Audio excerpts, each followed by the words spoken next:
What's going on, everybody? Today we're gonna hold on a second. Today we're gonna be doing another modification from ECS Tuning. Again, these guys were nice enough to send me some parts. I did an unboxing the other day on this stuff. You guys can watch that video up here somewhere. I'm gonna go ahead and put on a brand new shift knob, and then I'm gonna tackle the shifter again. I'm gonna attempt to put on the side-to-side shifter.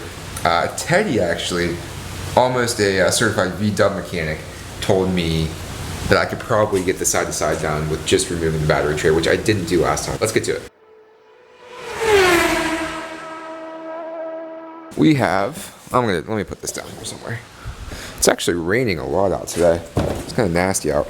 But anyways, we have our shifter here, which I ended up going with the black shifter with, you can't really see it there too well, with the red collar. Now, one of the coolest things with this shift knob is that I was reading the instructions, and it says that there's a way that you can tuck the part of the shift boot up into the shifter so it actually stays seated. Now, I know whenever we made our shifter, I'll show you guys that here in a second, that was one of the hardest parts, was trying to get the shift boot to sit under the shifter without it falling off. And what we did was made a little channel that went around the bottom, and then you kind of tucked it up there and then put a little zip tie underneath, which is pretty cool. But I thought this would be cool to give it a try, and they said they were going to send me one, so why not? The first thing we're going to do is go ahead and take off the old one, which that's the Swankymods version 1.0, actually version 2.0 that we made. I think there's still one for sale on the website. I think there's one more. So if you guys want that, go check out swankymods.com. Or if you want any swanky medic magic gear, check that out too. Link in the description. Alright, so I just got this one off, and like I said, you can see there's a little channel there that kind of helped it. But this still looks really, really good. I'm really impressed. But I'm going to run this new one for a little bit and see how much I like it. What I liked about mine was it's taller, gives you some more leverage, and it feels good. But I'm going to put the other one on, and we're going to see how it looks, and we're going to run that one. And then once I get the entire setup complete with the side-to-side, I'm going to go back to the one before 40% on the shifts, just because I don't know, it's just not for me. Align it, put the knob on, and then I'm going to do a full review with the ECS Tuning shifter setup for you guys. I'm going to grab the other one, and then we're going to start to assemble it. So when you open your box up here, you get a couple different things. You get your shifter, which this thing has a pretty good girth to it, pretty good size. So you have that. You get your little collar, which these things all come in interchangeable colors.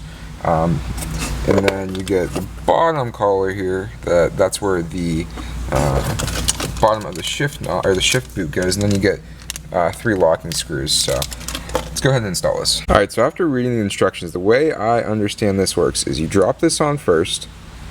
You drop on your collar, and then we're going to go ahead and put the shift knob on. And then we're going to go ahead and put the locking screws on, and then drop the shift boot into here, and then tighten everything up. But, so this is the first part. Furthest down, I'm actually going to probably have it right about there. I like it a little bit higher so I have more leverage with my shifts. So I'm going to put it right about there and see how it feels. Alright, so I have this nice and tight on here. One thing I did do, though, was I went through and I started the screws in before I actually put it on the shifter.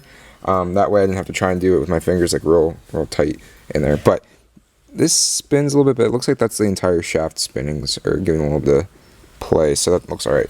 So what I'm going to do now is drop this over top of it, I guess, and then tuck it into that little groove, and then tighten everything up. Alright, so I have it kind of put down here, and then I got the smaller part started, and then I'm just going to tuck the edges up in there, and then tighten everything up, and we're going to see how it looks.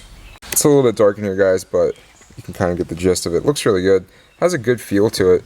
Like I said, I'm going to mess with the actual shifter here real quick and try and get that side-to-side shifter going. But this looks really good. It feels good. We're going to run this for a while. Another thing that sucks is I kind of like screwed this up. The stitching came out actually whenever I did my shift knob. Kind of screwed it up a little bit because I cut it. Oh, it's the wrong spot. This looks good right now.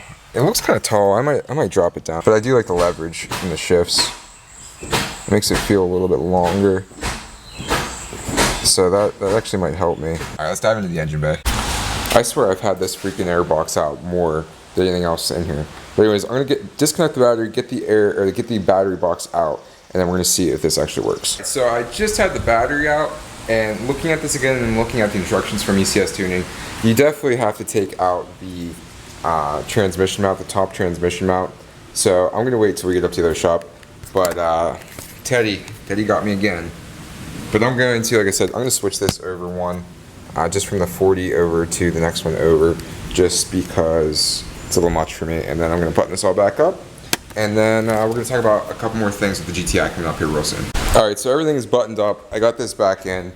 I got the shifter back in. I got the shifter aligned again, which was really simple. And make sure these are off. Got it aligned again. It looks good. It feels good. I really do like the one right after the 40%, the most radical one, just because I can find neutral real easily. And if you ever want to teach somebody how to drive your car or drive a stick, it would probably be pretty hard to do that with the 40%. Anyways, guys, I had spoke before about getting wheels and tires for my car, and I need to get tires really bad. And I don't want to put new tires on these wheels because these wheels are kind of chewed up. And they're just not in the greatest condition, and I might keep them for winter wheels, but I was going to purchase the 1552 Turbomax. Just because I really like the way they looked, and I like the way they looked in the car and all that kind of stuff. They're good wheels that can take a beating, and they were on sale for, I think it was like $223 a wheel. It came out to just under $900, and I had made a decision. I was going to buy them. I was going to put them on the car. I was going to invest in the car. I do a lot of stuff on Instagram, and I really like my Instagram, and Instagram's a very visual platform. So I wanted to kind of do some more visual mods for you guys and for my Instagram followers, and try and go that route, you know, do a little, since we've done most performance stuff that I want to do right now, other than like a couple other like little bits and pieces, but for the most part, performance-wise, the car's good to go. But anyways, back to why I started talking about this. The wheels were on sale for about $900 with for 4 of them, and I decided to do it. I had it all in my checkout and everything, and then it came to shipping. I would have thought shipping would have been free. Now, I totally understand that wheels are 25 pounds a piece. I think that's what they were. So they're not going to be cheap to ship, and they're big boxes, which makes sense to me. But I told Teddy this, and I think where 1552 failed was they didn't market on psychology, because if they would have included a shipping price in the actual price of the product, and then just offered free shipping, say it would have been, because it was going to be about $200 to ship, and I was like, that's a lot of freaking money. Like, I would rather just go pick them up somewhere if I could. And it basically like made it so the sale wasn't even applicable, because I can get them from third-party places that'll ship them for free. If they would have if the price of the wheels would have been $1,200 and they knocked $100 off, I'd be like, oh man, that's a good deal. They're usually $1,200. The only other part of that is if you live like 10 minutes from the warehouse and it's only going to cost like $20 to ship, but there's got to be a baseline. I mean, 4 wheels, 100 pounds of product, there's going to be a baseline of at least like $100. I don't know how close I am to the factory or the distribution center. I ended up not doing it, so I want to look into wheels and tires again. My tires are shot. I'm going to take a look at that again, see if I can find any deals. I like looking on Craigslist, people getting rid of wheels and tires for decent prices, but then it's like most of them have curb rash. They're not in the best shape. So anyways, guys, thanks for watching this video. Like I said, we're going to have to take some time and do the side-to-side shifter. For you guys who were talking about the S2000, let me give you a little bit of update. I didn't really clarify. When Ben took off the cover that exposes the coil packs and the connections and everything, the one on cylinder 1 was not attached, it was detached, compared to the 3 other ones that were completely attached. So that's why we were having issues, and that's why I was only running on 3 cylinders. For all you people saying like, oh, that's BS, like I don't understand how that's BS.